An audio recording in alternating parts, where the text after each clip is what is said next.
Bienvenidos a TN Central. Estamos acá con Nacho Otero. Nico Buñeschi no está, después le vamos a contar bien por qué. Pero arrancamos el día y fue un día de furia en la ciudad de Buenos Aires y fue un día de furia por vinculado a la política y a un reclamo por la reforma previsional, ¿no? Que se va a votar mañana. Así es, 250 efectivos en total en el Congreso, más 2 camiones hidrantes, a lo que se suma también todo el perímetro de seguridad que hay en otro foco también que generó incidentes, que fue la Organización Mundial de Comercio. Ahí hay 5.800 efectivos y una ciudad de Buenos Aires con muchísima presencia de las fuerzas federales de seguridad.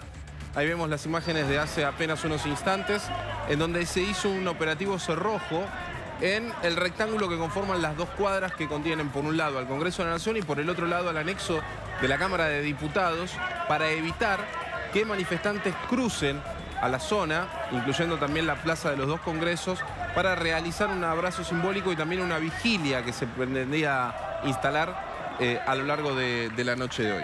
Nacho, esto arrancó, recordémoslo, con una movilización de la CTA en principio. Derivó en otra noticia que es el paro posible de la CGT y una marcha para mañana. Pero arrancó con una movilización que era por 9 de julio, que estaba pautada para hacer el 9 de julio en reclamo de la reforma previsional y de los proyectos que el gobierno mandó al Congreso. Pero en un momento se desvirtuó cuando decidieron ir hacia el Congreso por esto que decías vos. Para hacer esta vigilia y este abrazo simbólico. Recordemos que a lo largo de toda la tarde de hoy estuvo cortada la 9 de julio durante mucho tiempo por precisamente esta manifestación que se estaba llevando adelante sobre la 9 de julio y también sobre los carriles del Metrobús, ¿no? De ahí es que se produce esta derivación hasta hacia el Congreso de la Nación. Sí, ¿qué pasó? Porque lo que estamos viendo es una foto, está muy movida, pero en esa foto hay perros, hay un diputado nacional, está la gendarmería y una situación conflictiva. A Leonardo Grosso del movimiento Evita, está la Gendarmería Nacional Argentina. Vemos que hay un perro que incluso le está tironeando parte de la camiseta. Y hace unos instantes Grosso denunció que el perro lo mordió, ¿no? Y que incluso tuvo que ser atendido. Paralelamente a esto, hay 2 detenidos por la manifestación. Uno de ellos es Carlos Casal, que es militante del movimiento Evita. Y otro de los detenidos es José Caleiro. Ambos fueron puestos a disposición del Juzgado Federal de Claudio Bonadío, que es quien está de turno. Las detenciones fueron fundamentadas en el hecho de, según dijeron las fuerzas de seguridad, arrojar piedras. ¿Cómo termina la situación? Acaban de ser liberados. La justicia entendió que no se configuró delito en ninguno de los 2 casos. Por eso es que en estos momentos se están labrando las actas de liberación de estas 2 personas. Así es. Todo esto que pasó esta tarde, que además del conflicto político tuvo a la ciudad completamente colapsada, sobre todo el microcentro, que todavía sigue con estas derivaciones, tuvo la derivación política, que cuál es esta movilización que empezó siendo de la CTA, sumó masivamente a la CGT ahora, que anunció una movilización para mañana. Vamos a hablar con Franco Mercuriari, que va a explicar cuál es el escenario, ¿no, Franco? Y también un posible paro, ¿no, Franco? Yo, Lu, ¿cómo están? Buenas noches. Contar que la CGT anunció un paro. Algunos se van a sorprender, porque ustedes se acuerdan que la CGT venía acompañando de alguna manera al gobierno, más allá de la división que había por parte de Pablo Moyano, el sector de los bancarios. En general, la CGT acompañaba las medidas del gobierno. Pero de pronto, llamado de emergencia, Naso Pardo, reunión de la CGT, convocatoria a un paro donde va a incluir, según dijeron los propios miembros del triunvirato, paro de transporte completo para el día viernes, paro de escuelas públicas que están terminando las clases, pero hay actividad por parte de los docentes, además de tomar exámenes, hasta la semana que viene, por lo menos hasta el final de la semana que viene, los docentes siguen trabajando normalmente. Hablan de paro de los docentes y un paro que se va a hacer sentir en todo el país. Estamos hablando de la crítica que hace la CGT del gobierno por no haberlos incluido en el debate político de la reforma previsional por este apuro que tiene el gobierno de votarla mañana mismo. Y además dijeron básicamente que atenta contra el poder adquisitivo de los jubilados. El último paro de la CGT había sido el 6 de abril de este año, Mauricio Macri, pero después de las elecciones hubo un acercamiento, sobre todo del triunvirato, al gobierno nacional. Además hubo un acuerdo con los gobernadores. Y fíjense una cosa, Luciana, Nacho, hoy Macri se mostró con el gobernador de Córdoba, Schiaretti, inaugurando una obra, Pero ¿por qué se mostró con el gobernador? Y además habló y dijo, estamos trabajando por el futuro de la Argentina y la previsibilidad. Fue un mensaje directo a los diputados cordobeses como a tantos otros diputados de varias provincias a los que le está diciendo, ustedes tienen que votar mañana la reforma previsional porque esto fue parte del acuerdo con los gobernadores. Es decir, la reforma previsional es dinero que le van a sacar al ANSES o a los jubilados y que se va a repartir entre las propias provincias, no solamente los 20.000 millones para Vidal, sino el reparto con las propias provincias. Por eso varios diputados habían dado su voto, hablamos de diputados peronistas, habían dado su voto para esta reforma previsional. Franco. Sí. Sí, no te hago una pregunta. La CGT, digamos, la reforma previsional tuvo media sanción en el Senado, ahora se discute en diputados. ¿Por qué recién hoy ingresa a esta discusión y recién hoy anuncia movilización y paro? Sí, a mí también me llamó la atención lo que vos planteás, Luciana, por eso marcaba, porque venía acompañando. Yo creo que hay algo que lo desbordó la CGT, es la movilización de hoy, que fue muy impresionante, fue muy numerosa y fue organizada por las 2 CTA y por las organizaciones sociales piqueteras, fue enorme. Recuerden que la reunión en Azopardo se hizo hoy, el llamado de emergencia. Ellos podrían haber marchado hoy mismo y no lo hicieron, a pesar de que ya anoche tarde se sabía que el gobierno iba a apurar la votación para el jueves. Sin embargo, no marcharon en el día de hoy, sí lo van a hacer mañana jueves y sí anuncian el paro para el día viernes. Se están sumando tarde, acompañaron al principio al gobierno con todas estas reformas y se están dando vuelta ahora en el final, en el momento en que el gobierno decidió apurar la votación. Hoy me dijo un ministro muy confiado con los números que si no sale la votación me tengo que ir, diciéndome en referencia que ellos creen que ya tienen el número suficiente para aprobar la reforma previsional. Y otro dato es, si no tuvieran el número, no estarían apurados por votarlo mañana jueves y dejarían el debate para el miércoles de la semana que viene y la negociación durante todo el fin de semana, ya sea con gobernadores o diputados. Como creen que tienen el número, más de 129 diputados, por eso están apurando la votación para este día jueves en el Congreso de la Nación. Pero evidentemente las calles van a volver a ser un infierno, como hoy, durante todo el día, mañana también, con las marchas que organizan nuevamente las organizaciones sociales, las organizaciones piqueteras, las 2 CTA y ahora se suma a marchar la CGT con toda su fuerza y además con un llamado a un paro que dicen se va a sentir en todo el país. Están incluyendo al transporte, es decir, la amenaza del paro es total en todo el país, incluido el transporte. ¿Hay algún horario hasta el momento que se sepa para esta movilización? Mirá, dijeron que la movilización empieza en el momento que empiece el debate, que está previsto para las 2 de la tarde, con lo cual la ciudad va a ser otro infierno a partir de las 12 del mediodía, más allá de que se va liberando todo lo que es la zona del Bajo, porque hoy finaliza la reunión de la Organización Mundial de Comercio. Los operativos van a seguir mañana, pero sin la fuerza que vimos durante estos 3-4 días, que fue muy impresionante, imposible manejarse por el Bajo Porteño. Hoy se sumó al Bajo Porteño la imposibilidad de circular por la 9 de julio, el Metrobús quedó completamente paralizado y la zona del Congreso, bueno, con los incidentes que estamos viendo en imagen. Vamos a ver la foto que veíamos al comienzo de TN Central, hoy, en donde se veía esta situación. Gendarmería de un lado, uno de los perros de Gendarmería siendo sostenido por uno de los efectivos, y vemos que está con la boca ya agarrando parte de la camisa de Leonardo Grosso, ¿no? Al lado del diputado Leonardo Grosso está ahora con nosotros, está Victoria Donda, entiendo que también tuvo un problema, así que estamos con Grosso acá en la mesa para preguntarle qué pasó en principio, ¿no? ¿Qué pasó? ¿Qué tal? Buenas noches. Nosotros estuvimos participando de una gran movilización en la 9 de julio, más de 200.000 personas, ningún incidente, la verdad que fue contundente. Cuando termina esa movilización, después de largos discursos de los distintos dirigentes de las organizaciones sociales, decidimos ir a hacer un abrazo al Congreso para manifestar. La movilización, por supuesto, es en contra de la reforma previsional que plantea el gobierno, sobre todo porque en realidad no solo afecta a los jubilados, sino también afecta a los beneficiarios de la asignación universal por hijo, componente esencial de las organizaciones sociales. Y decidimos ir al Congreso a hacer un abrazo para manifestarle a los diputados y las diputadas que están por votar a favor de este proyecto que hay un sector de la sociedad que está en contra. Cuando llegamos a la plaza de los dos congresos, se forma una columna de gendarmería, entonces nos acercamos con la diputada Donda, la diputada... La calle Rivadavia. Por Rivadavia. Nosotros veníamos por Rivadavia y dijimos, bueno, damos una vuelta al congreso y nos volvemos. Ya había terminado el acto. Hacían ese abrazo y se iban. Exacto. Se pone una columna de gendarmería adelante, nos acercamos con la diputada Donda, con la diputada de Ponti, con otros dirigentes que había ahí, a ver quién era el jefe del operativo para ver si podíamos pasar, y las respuestas fueron palazos, y después esa foto que ustedes ven ahí, soltaron los perros, están agarrados. El perro no te muerde si no le sueltan la correa. Y tampoco tenían bozal los perros. Estaban... Tenía un bozal, por eso la mordida es pequeña, digamos, porque tenía un bozal, ahí se ve.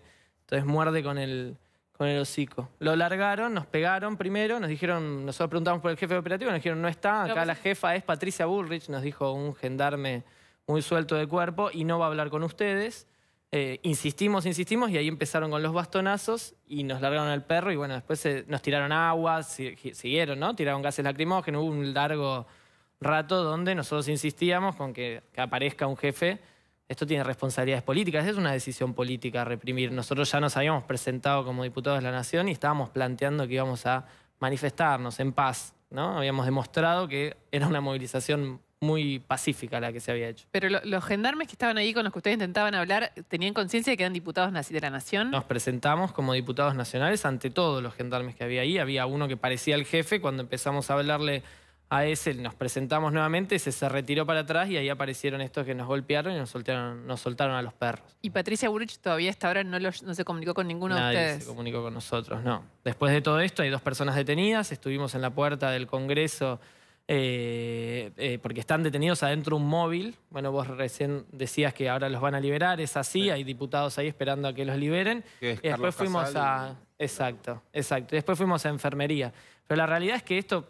para nosotros, hay que decirlo, nosotros en este momento sufrimos la represión, esto es un hecho que hay que denunciar, vamos a denunciarlo, vamos a ver quiénes son los responsables políticos concretos de este hecho, pero las verdaderas víctimas que hay acá en este escenario son los jubilados y son los destinatarios de la asignación universal por hijo. El gobierno pretende resolver el déficit fiscal metiendo la mano en el bolsillo de los que menos tienen. Y esto es lo que está generando la reacción de la CGT, de las organizaciones sociales. ¿Por qué la CGT no reaccionó hasta ahora? Porque esto no es ni una reforma ni una discusión que haya empezado hoy.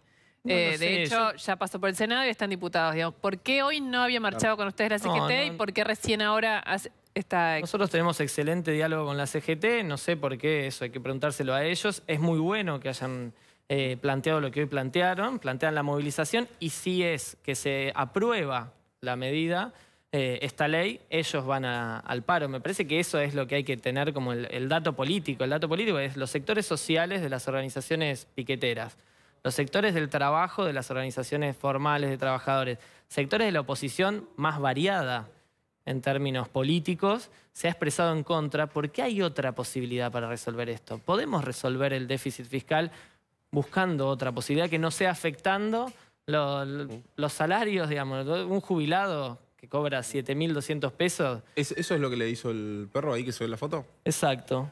Eso es lo que hizo. ¿Y qué fue con el hocico, como con la parte de adelante? Sí, me largaron al perro y me mordió y después siguieron largándolo, pero ahí ya nos empezamos a retirar. Porque la verdad es que veíamos que había vocación de agredir. Por eso, ¿cómo terminó la escena? Porque si les largan un perro, los muerden, siguen, después le tiran agua. Digamos, era una... La escena terminó con nosotros retirándonos. La escena terminó después de un rato, llegaron más diputados, porque en el Congreso había más diputados. Las organizaciones decidieron retirarse para que no haya mayores incidentes y decidimos retirarnos y prepararnos para mañana, para la movilización. ¿Tuvo miedo en algún momento de esa situación? Yo creo que lo que buscan es instalar el miedo. Yo creo que esta imagen, que esta metodología, resolver los conflictos sociales a los palazos es algo que nosotros venimos denunciando, no se hace. Y esto no es la primera vez que sucede, ¿no? Santiago Maldonado está muerto después de un operativo de gendarmería. Rafael Nahuel, joven mapuche, asesinado por la espalda por un operativo de prefectura. La represión en PepsiCo, yo estuve ahí también. La idea de resolver los conflictos sociales a los palazos y a los balazos no es una idea de la democracia. Me parece que ahí hay que dar una discusión. Nosotros planteamos el juicio político a Bullrich, Nos cansamos de interpelarle, de pedirle que venga a dar explicaciones al Congreso y nunca dio explicaciones. Ni siquiera abrió una ventana para empezar a construir un diálogo y que esto se resuelva de otra manera. Ahora, Grosso, ¿cómo piensa que va a terminar este tema de la reforma? No sé, se está caldeando, digamos, el clima. Me parece que hay que llamar. Nosotros hacemos un llamado desesperado a los diputados del oficialismo, a los diputados de la oposición que pretenden acompañar esto, a que reflexionemos, recalculemos, como dice el GPS. Esperemos una semana más, démonos un trabajo en comisión que no sea esa pantomima que tuvimos ayer. Y empecemos a pensar de dónde pueden salir esos recursos que no sean de los jubilados y que no sean de las asignaciones. ¿Por qué le parece que fue una pantomima? Digo, más allá de la situación violenta, digo, el planteo de la discusión, ¿no fue una discusión normal? Una reforma de semejante envergadura no puede ser discutida en una tarde. Este gobierno es el partido político que reclamaba al gobierno anterior tiempos y plazos para debatir las cosas. Ahora que tienen la definición en sus manos, hacen todo lo contrario. ¿Y por qué cree que 23 de los 24 gobernadores avalaron esta reforma?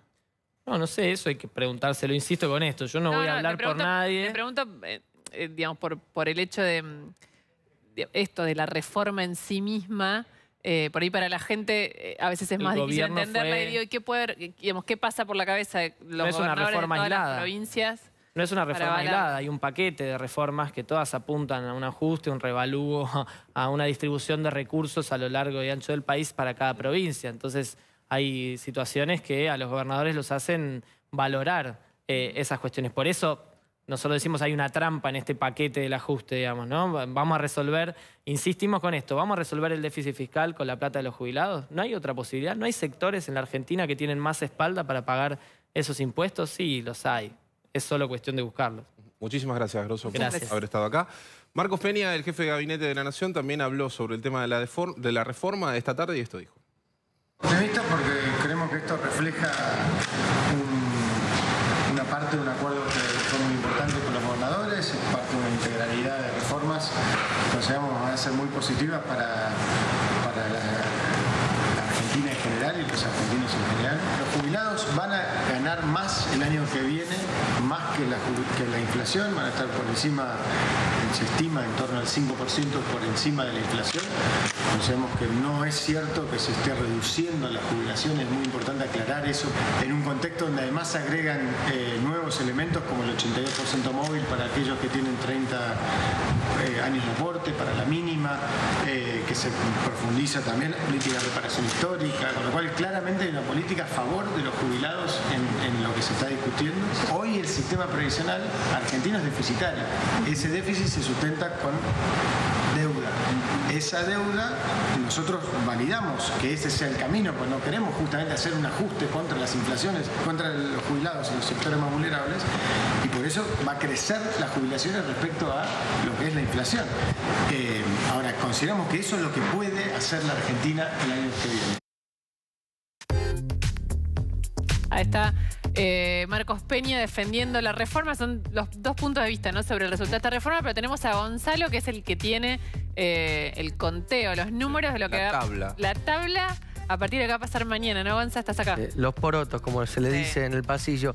Bueno, lo primero que hay que decir, Lu, Nacho, es que es un tema que estaba previsto votarse el martes que viene. Sí. El clima social y quizás no dejar que algunos entren en dudas sobre si votar en contra o votar a favor, hace que el gobierno acelere la votación para mañana jueves. Esta es la convocatoria. Gonzalo, te interrumpo un segundo. Ya ayer, yo me acuerdo ayer cuando estábamos haciendo el tema después de del conflicto en la comisión, ya se sabía que, digamos, que esa era la intención. Lo que decidió esto fue tal cual lo que vos decís, y también lo que pasó ayer en la comisión, o estaba decidido desde antes y no lo habían anunciado. Mira, hay un bloque, Lu, que es el bloque al cual apunta el gobierno, que es el bloque llamado Argentina Federal. Sí. Saben ellos muy bien que hay unos diputados que están entre votar de acuerdo a la voluntad propia, que es la de votar en contra de la ley, o hacerle caso a la voluntad del gobernador de la provincia. Porque ustedes lo contaban, esta plata que planea ahorrar el gobierno va en parte a la nación y en parte a las provincias. Sí. Sirve para que las provincias reciban entre comillas, resarcimiento por desistir de los juicios contra la nación. Entonces, hay ahí un tira y afloje, tienen una pata de cada lado. Bueno, lo cierto es que se resolvió esto, acá está la convocatoria. De Sí. todos los temas importantes, el primero van a ver que ahí está la reforma previsional y abajo, recién después de esto, la reforma tributaria. El gobierno tiene 106 diputados que votan de acuerdo a lo que indica Mauricio Macri. Sí. Faltan... Incluida Carrió, ¿no? Que primero dudó Incluida- y después bancó. Exactamente, la UCR, la coalición cívica, el PRO, y también hay que sumar algún que otro partido como el Demócrata Cristiano. Sí. Bueno, hay que sumar 23 más para poder empezar una sesión, para tener 129. ¿De dónde los va a sacar el gobierno? Uno tiende a pensar que van a salir de Argentina Federal. ¿Por qué? Porque Argentina Federal es el partido o el bloque de los gobernadores de provincia que arreglaron con Macri esta saga de reformas. Ahora bien, ¿Cuántos son ellos? son 35. El tema Sí. es que de los 35, Lu, vos tenés 19 que son del bloque histórico del justicialismo. Por ejemplo, Diego Bocio. Por ejemplo, Claro. Pablo Cosiner. Ellos ya dijeron que van a votar en contra. Y te doy este ejemplo porque quisiera graficar cómo es la situación hoy en día. Mirá, Bocio fue el titular de ANSES durante muchos Sí. años. Él es justicialista, no va a votar la reforma. Pablo Cosiner, mirá cómo es la cosa, qué difícil que es comprenderla. Pablo Cosiner es uno de los brazos políticos de Juan Manuel Urtubey en la Cámara de Diputados. Uno pensaría que va a votar a favor. Pablo Cosiner va a votar en contra. ¿Y por qué? Porque el justicialismo tiene un debate interno y hay muchos peronistas que tienen miedo de votar algo que después los deje a ellos en la posición de decir lo siguiente. Ellos votaron en contra de los jubilados. Claro. Es más, le tienen mucho miedo, Nacho, Lu, a que los comparen con el ajuste jubilatorio Sí. de Sí, Patricia de la Bullrich Rúa. en Sí. épocas de la Alianza. No, Sí. claro. Entonces, es un mote... Que no es lo mismo, ¿no? Claro, Igual, es digamos, lo un que- precio político, digamos, el reproche muy alto a pagar en el caso de que suceda de esa manera. Exacto. Mira, ya sabemos que van a votar con el gobierno, por ejemplo, los cordobeses del PJ Claro, los que Argentina hoy Federal. Macri Exactamente. doró. Los santiagueños de Zamora, Ah, mira. son 6 diputados. Los misioneros de Maurice Clos, que hoy es senador, pero tiene diputados. Y los tucumanos, Mansur estuvo allá reunido en Casa de Gobierno con Los Peña. tucumanos también, mirá, con las vueltas de la vida, ¿no? Es increíble, Sí. ¿no? Mansur, ministro de O sea, que Salud de Urtubey Cristina. no, pero Mansur sí, es fuerte. Es fuerte, es fuerte. Así que ahí vas a tener unos 15 votos, más o menos, que se le suman a los 106 de Cambiemos. Ya de arranque hay 121. El gobierno tiene estas horas que quedan desde este momento hasta las 2 de la tarde a ir a buscar los votos que faltan. ¿Para cuánto? Pues siempre lo preguntamos, pero recordémoslo. ¿Cuánto necesitan para...? El quórum ya sabemos, pero para aprobarla. Se sientan a la banca. Sí. ¿Cuánto necesitan para aprobarla? Mitad más 1 con quórum. ¿Qué significa? Ponele que tenés 130 diputados, quórum más 1. Sí. Bueno, necesitas 66 votos, que es la mitad más 1 de 130 para poder aprobar la ley. Es decir, la dificultad no está en la votación, está en el Si quórum. se sientan, lo aprueban. Exactamente. Ahora, si no se sientan, Gonza, supongamos que no consiguen el quórum, cosa que no parece viable, pero digo, lo de hoy fue una situación inesperada, ¿no? No solo, no sé si tanto el caudal de gente, que fue mucho, sino lo que pasó después y la envergadura que tomó todo, que ahora se suma a la CGT, que mañana va a haber una mega movilización más grande Claro. que la de hoy, que hay un paro anunciado, digamos. Ese escenario, ¿puede cambiar el tema de los porotos de hoy a mañana? Y yo creo que en los peronistas sí. En los peronistas sí. Los que dicen ser justicialistas, me parece que hay una frase que dijo hoy Facundo Moyano que me parece que le pegó fuerte a mucha gente. De hecho, fíjate que el Frente Renovador, que está compuesto en su mayor parte por peronistas, Marco Lavagna, para dar un ejemplo, dijo: yo Sí. como peronista no puedo votar un recorte de los jubilados. Y todos se agarran sobre todo de quienes hoy, digo, por una cuestión académica y de título, digamos, la última mirada constitucionalista en la República Argentina, que es el titular del posgrado en Derecho Constitucional de la UBA, el doctor Sapsay, ¿no? Que Sí. la UBA es la facultad de Derecho más importante de Latinoamérica, que dijo, tiene cuestiones inconstitucionales esto. Entonces, se agarran de un lado político e ideológico y también académico para decir, yo voto en contra. Hay que ver si este argumento, este triple argumento, no termina motivando a muchos del peronismo a votar en contra de la ley. Pero digo...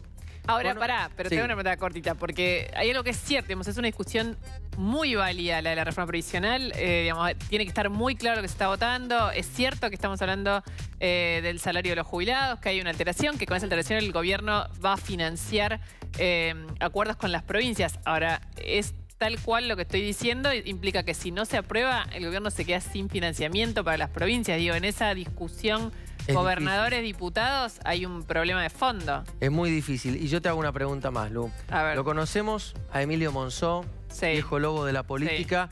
Un hombre que tiene, si esto fuese fútbol, tiene muchos campeonatos ganados, ¿no? Fue armador de Néstor Kirchner, presidente 2003, armador de Daniel Scioli, gobernador 2007, armador de Francisco de Narváez, vencedor elección 2009, armador de Mauricio Macri, ganador de la jefatura de gobierno 2011 y armador de Mauricio Macri, presidente 2015. Digo, Monzó, presidente de la Cámara, con esta trayectoria y este tacto político, ¿se va a animar a convocar una sesión mañana a las 2 de la tarde sin tener ya asegurado el poroteo para el quórum?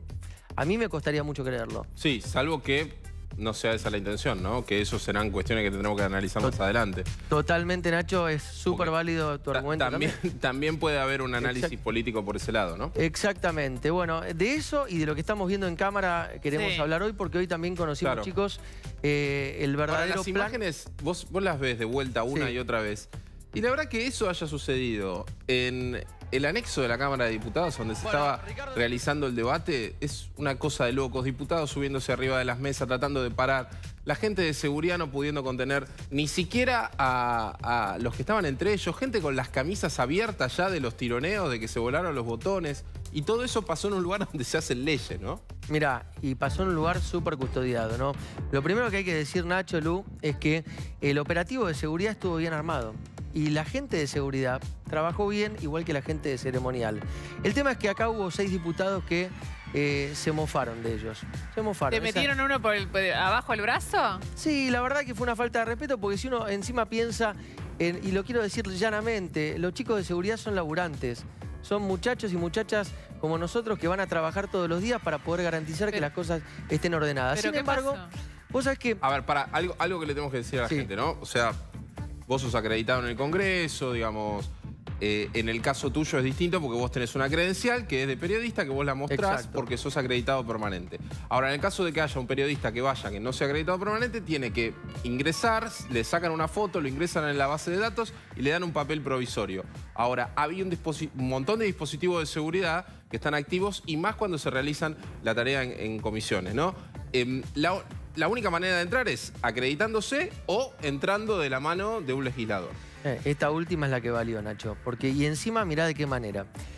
Como sabían que se podía llevar solamente a 2 asesores por diputado a la comisión, lo que hicieron estos 6 diputados, que son la diputada Volnovich, la diputada Brites, el diputado Aragón, el diputado Hus, el diputado Castañeto, el diputado Santillán y la diputada Mayra Mendoza, lo que hicieron fue lo siguiente. Tipo 11 de la mañana, invitaron al despacho a un grupo de personas, como hace cualquier diputado. Va mañana Luciana Geuna y dice, quiero conversar con el diputado, no sé, Agustín Rossi, se comunica con los asesores y si él la quiere recibir, se gestiona el permiso y pasa. El tema es que nadie te dice cuándo te tenés que ir del Congreso. Entonces, ¿qué hicieron? Se quedaron con los invitados en los despachos y a las 3 de la tarde vulneraron el segundo control y el tercer control, que son los de acceso a la sala de comisión, con el diputado adelante diciendo, viene conmigo, viene conmigo, viene conmigo, y así fueron pasando uno tras otros los que ustedes ven ahí en imagen, el de azul, el de negro que está al lado, y la ligaron. Gabriel Suet del diario La Nación, uno de los muchachos de seguridad y empujones todos. La verdad que fue un papelón, insisto, pergeniado por 6 diputados del Frente para la Victoria. Increíble, Gonzalo, gracias. Hasta luego.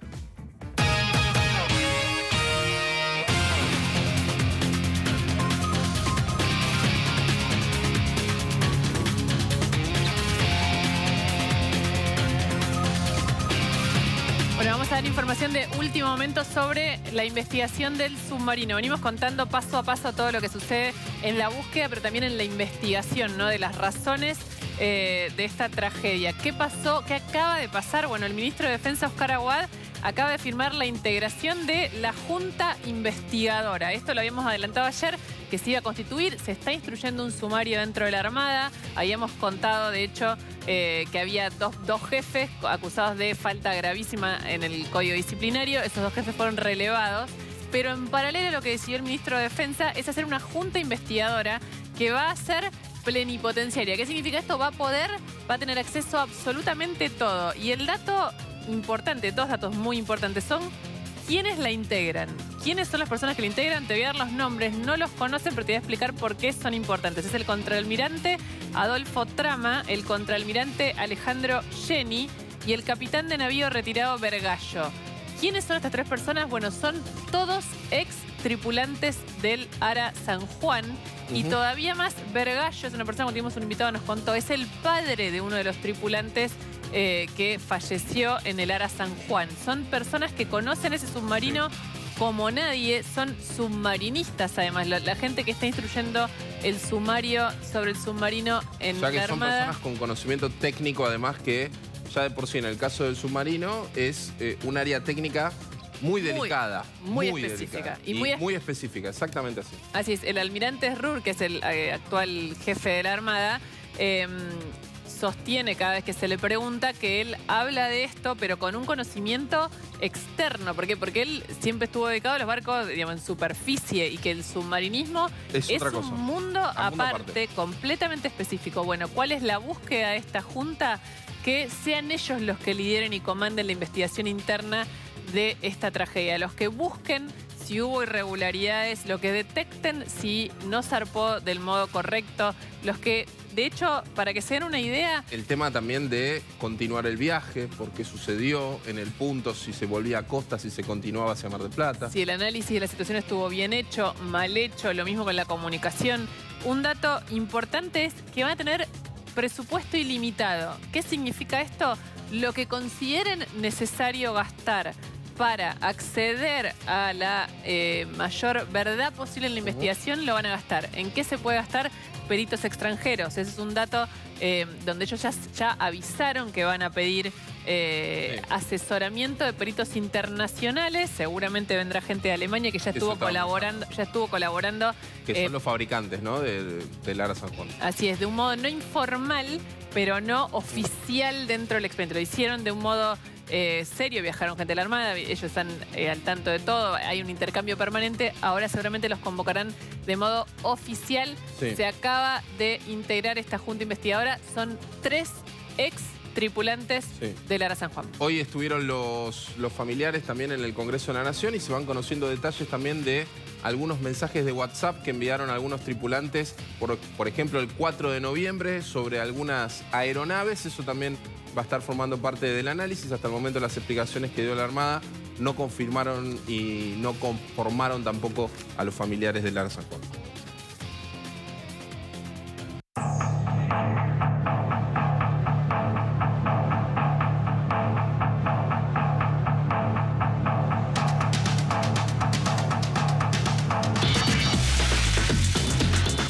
Es una carta que le envía el canciller iraní al canciller argentino. Le pidieron a Interpol frenar las obligaciones de Interpol respecto a la causa AMIA. Una de las condiciones de los requisitos era claramente poner finalización a la intervención de Interpol en esto que tenía que ver con las alertas rojas. Toda la defensa del gobierno K, desde antes de que empiece la causa Nisman y durante la causa Nisman, y ahora es que las alertas rojas no estaban en discusión. Lo que demuestra el documento es muy importante, porque no solo hablan de las alertas rojas y de ese artículo 7 que decía el memorando con Irán empieza a sola firma. O sea, lo firmaban y se empezaba a tramitar el memorando. No es que tenía que aprobarlo el Parlamento iraní como nos hicieron creer. Irán confirmó, según una carta, que la Argentina y Irán habían negociado el levantamiento de las alertas rojas. Vos fijate esta carta, es una nueva prueba que todavía no está incluida en el procesamiento que vimos la semana pasada. Esta carta, ¿quién la manda? El canciller de Irán, República Islámica de Irán. ¿Cuándo la manda, Alejandro? El 4 de noviembre de este año. ¿Se la manda a quién? Al actual canciller. Para Irán está vigente el acuerdo.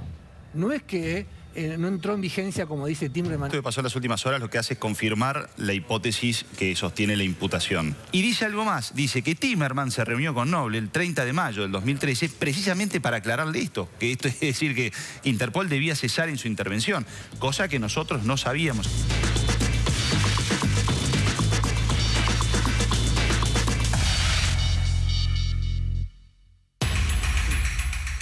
Bueno, vamos a cambiar tema, obviamente, porque primero recibimos al diputado nacional Waldo Wolf, bienvenido. Ex vicepresidente de la DAIA también. Muchas gracias. Y a Rodrigo Alegre, que fue ayer, ¿no? Porque estos días son muy intensos. Que ayer dimos una primicia impresionante sobre una carta oficial de la Cancillería iraní reconociendo, primero el modo en que se había hecho el pacto y después reconociendo que el pacto implicaba dar de baja las alertas rojas de Interpol contra los acusados iraníes del atentado a la AMIA. Claro, sobre todo un texto que decía la carta que decía que ambos países habían acordado solicitar a la Interpol, ponerle fin a las obligaciones de ese organismo respecto al atentado de la AMIA. Y después, dos viajes que hizo el ex canciller Héctor Timerman a Zúrich, uno en el 2013 y el otro en el 2014. Sobre esos dos viajes hay por estas horas, la justicia está tratando, sobre todo el viaje del 2014, averiguar qué fue lo que pasó porque no tenían registro, por lo menos, desde el 2014 para qué fue que se juntaron expertos iraníes y supuestamente expertos argentinos o solamente el canciller Timerman sobre ese viaje en particular. La justicia lo que está tratando de reconstruir después de este documento es dos cosas. Primero, analizar 137.000 mails que tienen de Cancillería, Casa Rosada, de la mayoría de los involucrados para ver si ahí hay algún elemento más sobre la firma del memorándum de Irán, el pacto con Irán y el rol de los principales procesados. Porque hasta ahora, Rodri, lo que determinó en la causa, de hecho el otro día cuando vino Farini Dugán también a mostrarnos documentación, hay un solo mail en todo lo que encontraron hasta ahora que hace referencia a algún intercambio relacionado con la firma de este memorando, que es algo muy irregular, tratándose de algo de esta envergadura, ¿no? Que es el mail que mostramos acá en TN Central, donde aparece hablando directamente de la Cancillería con Moshen Bajabarzán, que era el agregado iraní aquí en la Argentina, el encargado de negocios. A ver, lo que está haciendo la justicia es reconstruyendo los viajes de la diplomacia paralela. ¿Qué es lo que tiene? Son viajes de Fernando Esteche, de Luis Delía y de Jorge Khalil. Mirá los viajes de Esteche. Lo que hizo la justicia es pedirle a las compañías aéreas. Muchos de ellos, aparte, se gestionaban entre ellos también y los organizaban entre ellos. Claro, digamos, muchos de esos viajes lo armaban entre los propios imputados. Esto es solamente Esteche. Tiene un viaje a Costa Rica. Esto es información que viene de las compañías aéreas. Hay más, se está procesando. Un viaje a Costa Rica.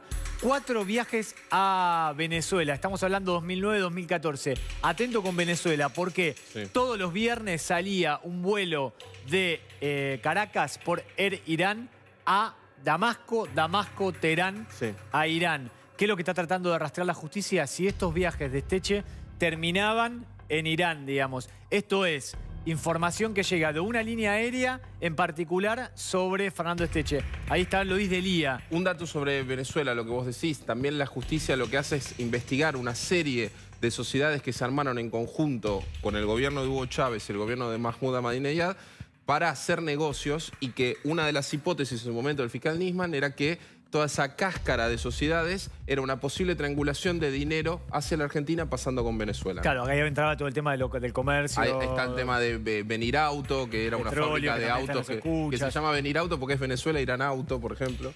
Ahí están el resto de los... Bueno, ahí está Luis Delía, también aparece, recién veíamos a Khalil, que aparece con un viaje en el 2014, noviembre del 2014, casi un mes en Beirut, viaja al Líbano, en verdad, y de ahí se queda un mes, no se sabe obviamente qué fue, que lo que hizo ahí a través de una empresa que es Turkish Airlines. Y después aparece Luis Delía con viajes a Ecuador, Bolivia. Importante, Luis Delía del año 2006, 2007, ahora se me pierde un poco el año, pero hacía viajes llevando periodistas, y esto lo hemos contado, a Irán. Hay muchos colegas que iban y eso era financiado directamente por la embajada de Irán. A ver, lo que está reconstruyendo es este circuito de viajes paralelos de Esteche, Khalil, Luis Delía y el resto de los imputados, pero sobre todo ellos, hay más información, lo que pasa es que se está procesando y es información que están entregando de a poco las compañías aéreas al fiscal. Entonces el que había pedido era Policita, bueno, Bonadío, y ahora el fiscal Tayano, ¿no? Gracias, Rodri. Diputado, ¿cómo le va? Buenas noches. Buenas noches. ¿Cuál es la envergadura del documento que mostramos ayer donde la Cancillería iraní reconoce las condiciones del pacto? Para mí es el documento oficial más trascendente que apareció desde el 27 de enero del año 2013. Es un documento que lo que hace es reafirmar el espíritu de la denuncia del fiscal Nisman. Porque primero da por tierra la doctrina del juez Rafecas donde bien dice que los actos preparatorios no son punibles. La teoría del fiscal Nisman decían que este no era un acto preparatorio, que la firma del memorándum era un acto delictivo en sí mismo.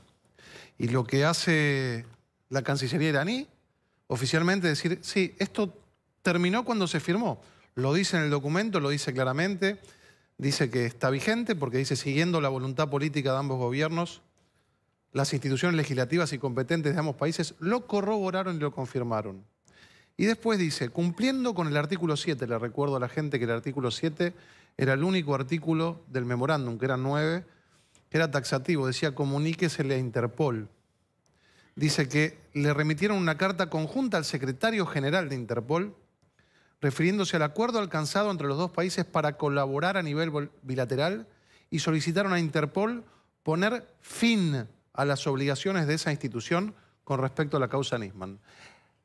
La única injerencia de Interpol respecto de la causa AMIA era el mantenimiento de las alertas rojas, poner fin a las alertas rojas. Esto es lo que dice el canciller iraní, que esto fue un acto planificado en sí mismo y no fue un acto preparatorio. Ahora, ¿por qué piensa que en medio de todo este contexto, por un lado, la Cancillería iraní cuenta esto?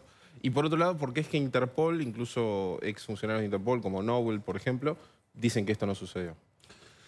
Bueno, no tengo tanta capacidad, no soy un estadista, apenas un atrevido que, como tantos otros, salimos a gritar la búsqueda de la verdad en momentos donde nos decían que trabajábamos para servicios extranjeros. Hasta hace poco me lo dijo un flamante diputado. A mí me acusó de ser agente del Mossad, el diputado Leopoldo Moró.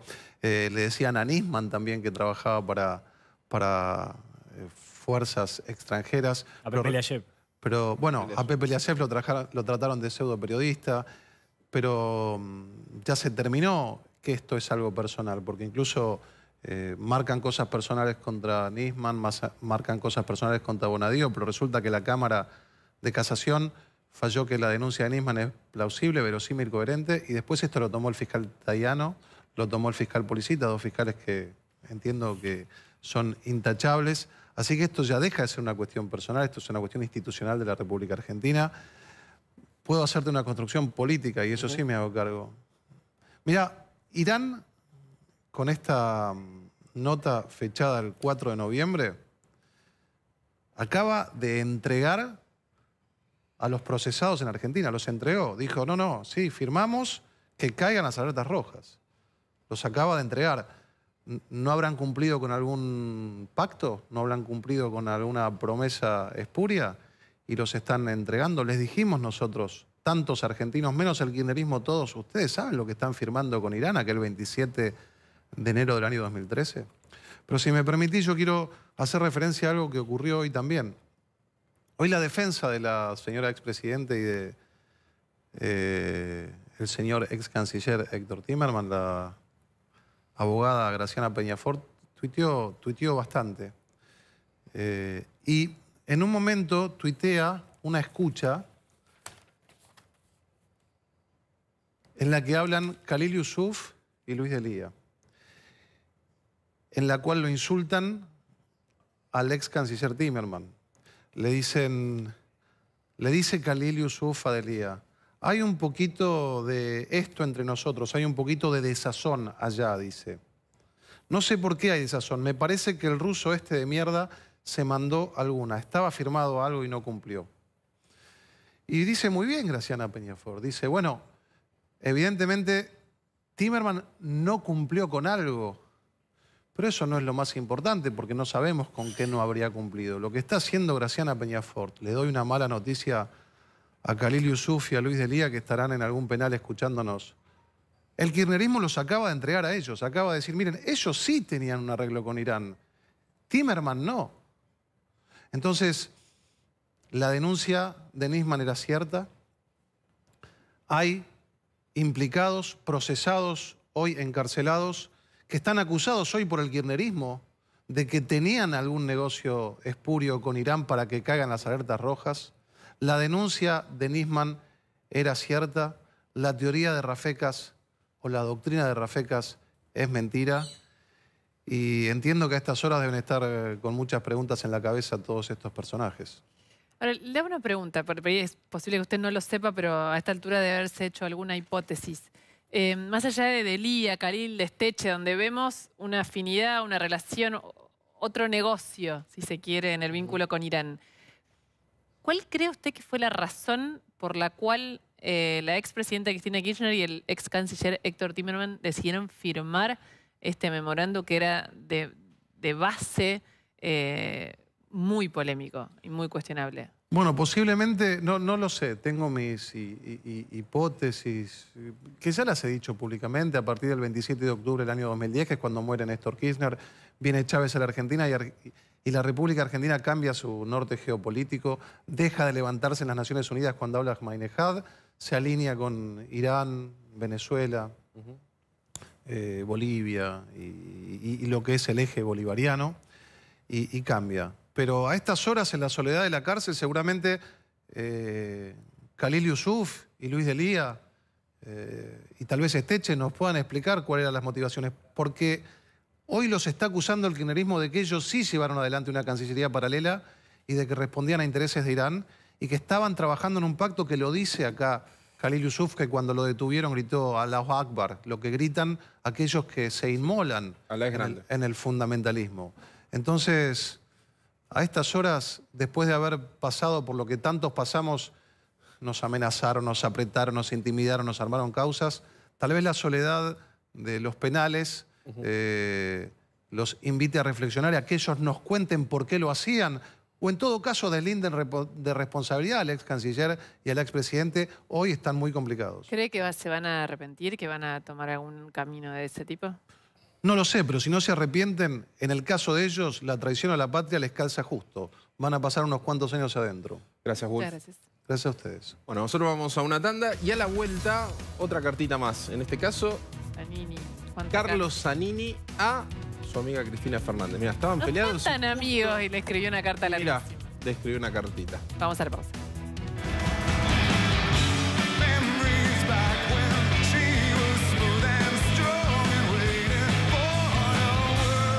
Está muy fluida. Sí. El que escribió ahora fue Carlos Zanini, que se suponía que estaba peleado o enemistado o alejado con Cristina Kirchner, pero sin embargo, ¿qué dijo Nacho? Y sin embargo le mandó una cartita, le agradeció, le dijo que la va a apoyar y dijo que no podía creer el ataque que estaba sufriendo y que ella no iba a aflojar nunca y que él lo sabía. Llamativa, la verdad, esta señal de Zanini en medio de una interna que se sabe que existió. Nos vamos. Está Dos Voces con Nicolás Dujovne en un día como hoy muy importante. No se lo pierdan. Hasta mañana, que descansen.